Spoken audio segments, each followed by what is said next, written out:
Video Mark Zuckerberg tentang rebranding nama Facebook menjadi Meta sangat berbau distopian dan faktanya kita seharusnya tidak terkejut. Rekam jejak Facebook mengenai data dan privasi jelas tidak bagus. Tapi dunia online sudah terlalu gempar dengan Meta ini. Well, kami ada beberapa pandangan yang perlu dibagikan dari sisi positif dan negatif dan ini sangat penting. Semoga kalian bersedia nonton sampai akhir karena bisa dibilang menurut seorang pakar makroekonomi, ini adalah salah satu hal terpenting yang kita saksikan selama bertahun-tahun belakangan. Kita yang sudah fasih kripto, blockchain, dan tahu pembangunan Web3 serta Metaverse akan memegang peran penting. Jadi, ayo kita bahas tentang Meta Facebook ini lebih lanjut dan apa artinya bagi dunia kripto. Oke, let's go!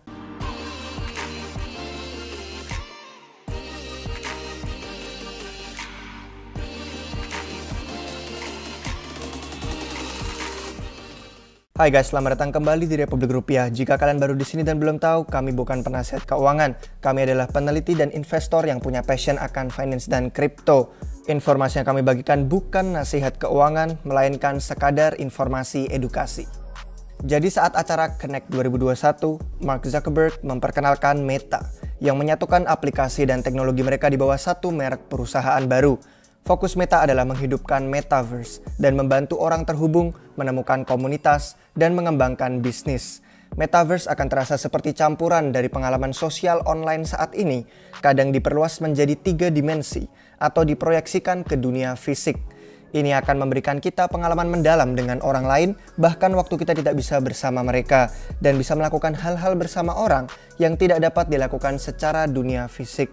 Ini adalah evolusi berikutnya dalam garis panjang teknologi sosial.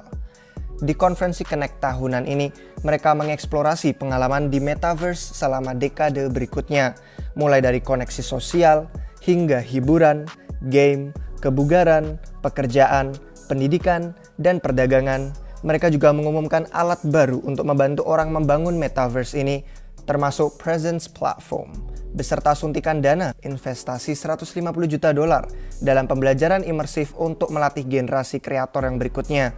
Struktur perusahaan Meta tidak berubah, namun mereka akan mengubah cara pelaporan keuangan. Perdagangan saham mereka juga akan berada di bawah ticker baru yang sudah dipesan, yaitu MVRS, pada 1 Desember. Tapi ya sejauh pengumuman Meta itu, cara mereka menggunakan atau membagikan data pengguna seperti kita akan tetap sama. Jadi apa sih arti kata Metaverse yang sering kami sebutkan belakangan ini? Ya pada dasarnya ini adalah penggabungan komunitas terbesar di bumi, semuanya bergerak ke arah Metaverse. Orang biasanya bingung, Metaverse itu bukan satu tempat atau satu pengalaman.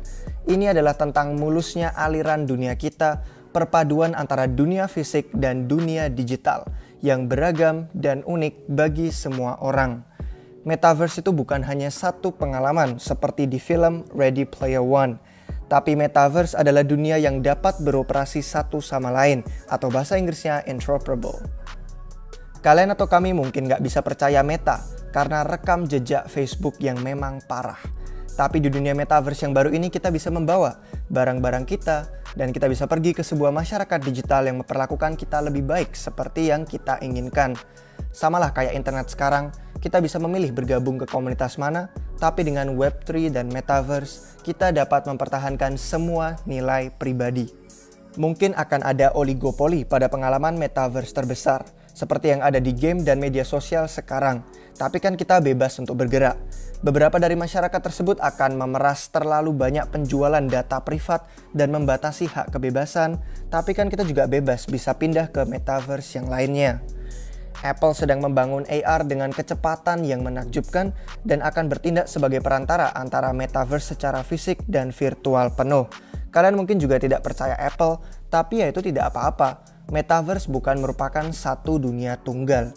Sekali lagi, ini seperti negara berdaulat yang digital, tapi tidak akan ada batasan negara fisik. Ada terlalu banyak orang yang membangun pengalaman lain yang akan membentuk bagian dari Metaverse yang mungkin lebih baik, tidak monopolis dan tidak korporatis. Kalian bisa pilih apa yang cocok untuk kalian. DAO atau organisasi otonom desentral, jika kalian sudah nonton episodenya di channel kami pasti paham. Ini akan menciptakan peluang untuk pemerintahan yang egaliter. Pengalaman Metaverse lain mungkin akan bersifat otokratis, yaitu tidak apa-apa. Kita punya banyak pilihan. Pilihan yang lebih mudah daripada memilih di dunia fisik. Dan semua ini dimungkinkan karena kata kunci yang digunakan Mark Zuckerberg di video Meta, interoperabilitas.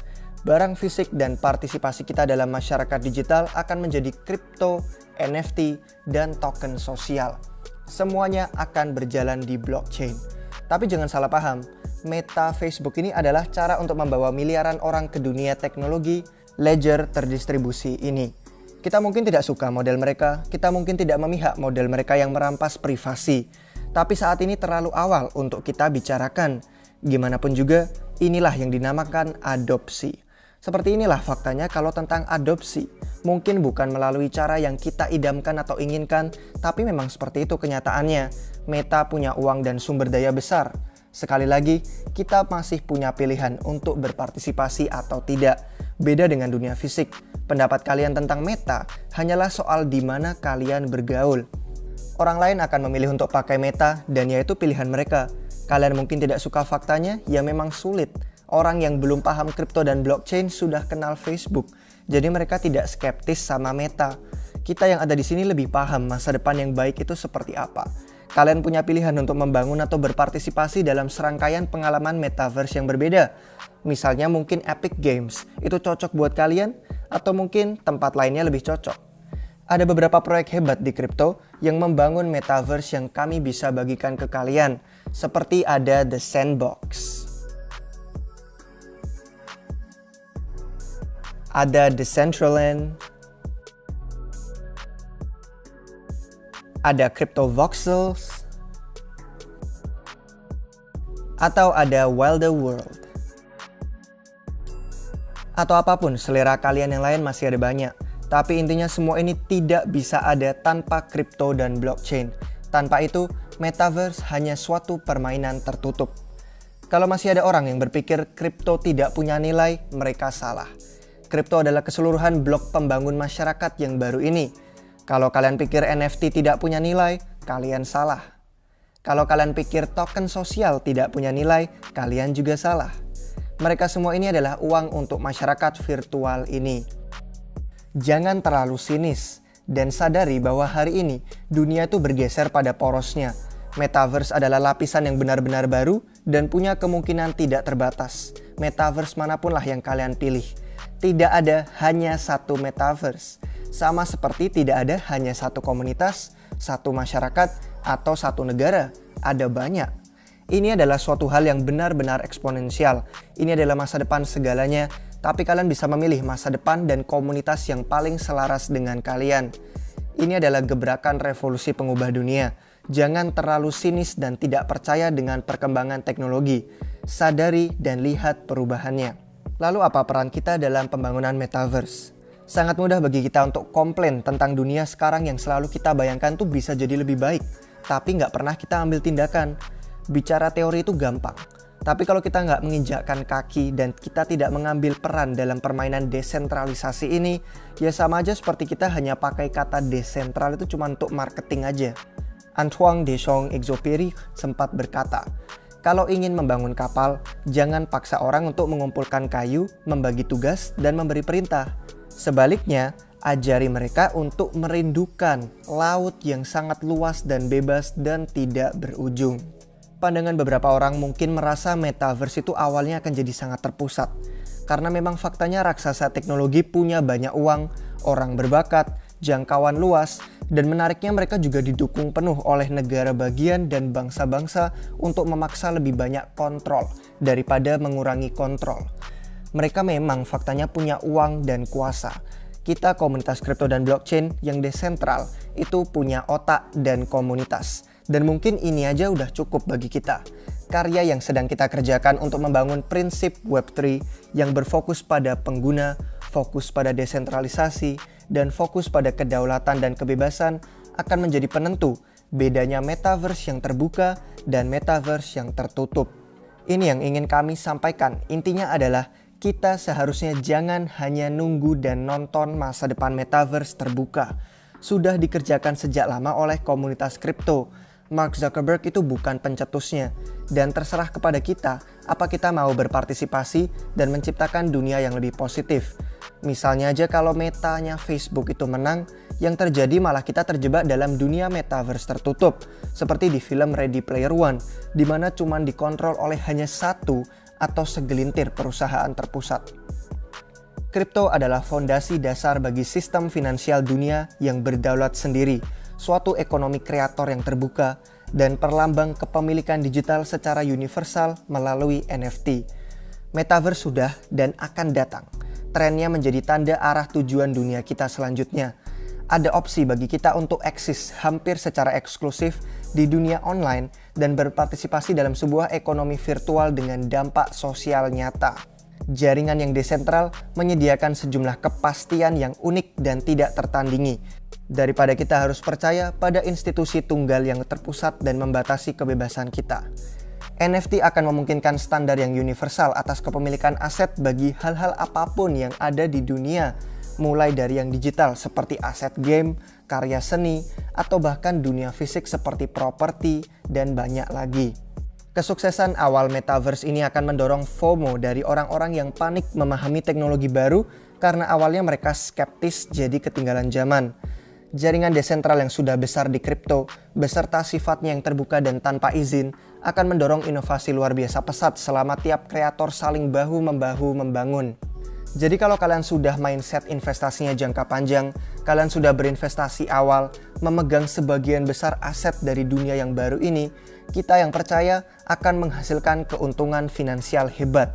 Dan banyak orang yang berhasil ini dan sukses mungkin berasal dari pasar berkembang, seperti salah satunya kita di negara Indonesia yang sigap mengambil kesempatan yang ada sekarang. Selain kekayaan juga, para pengadopsi awal akan dijamin manfaat lebih. Sebagai pelopor dari berbagai model dan teknologi bisnis yang baru, keterampilan dan pengetahuan kita akan menjadi senjata yang signifikan. Sama seperti meningkatnya orang berbakat yang sedang dibutuhkan, begitu pula kripto di seluruh games dan kreator metaverse akan meningkat pula. Di masa depan nanti, waktu kita nostalgia, akan jadi jelas bahwa peran kripto dalam metaverse adalah hal yang terpenting, namun paling diragukan oleh orang saat kelahirannya. Kami paham kalau banyak orang itu tidak optimis tentang visi Meta Facebook. Yang paham pasti tahu mereka akan menciptakan taman digital dengan batas tembok tinggi yang menguntungkan perusahaan serta mitra keluarganya untuk bisa memonetisasi data privat kita. Meta bahkan sampai berkomitmen dengan tujuan ini, sampai perusahaannya mengumumkan rencana untuk mempekerjakan 10.000 orang hanya di Uni Eropa aja. Tapi sisi positifnya kalau kita mau optimis, Meta akan sangat mempercepat tingkat perkembangan metaverse. Selain itu, karyawan yang nanti bekerja untuk Meta, siapa tahu akan masuk ke dalam dunia kripto, memercikkan potensi aliran orang yang berbakat dan paham yang punya visi desentralisasi dengan metaverse yang lebih terbuka. Dan bahkan lebih penting lagi, jaringan kripto seperti Bitcoin dan terutama yang sedang mendominasi Ethereum itu dengan pesat akan mendekati suatu level di mana mereka bisa bersaing dengan raksasa teknologi yang sudah ada. Inilah kenapa kami di Republik Rupiah selalu mengutamakan mindset jangka panjang untuk ekosistem yang memang desentral dan memang berfundamental baik. Semoga sekarang kalian paham akhirnya dengan visi yang lebih penting. Tidak ada waktu untuk kita habiskan mengkhawatirkan koin atau token micin yang tidak jelas yang hanya untuk berjudi jangka pendek.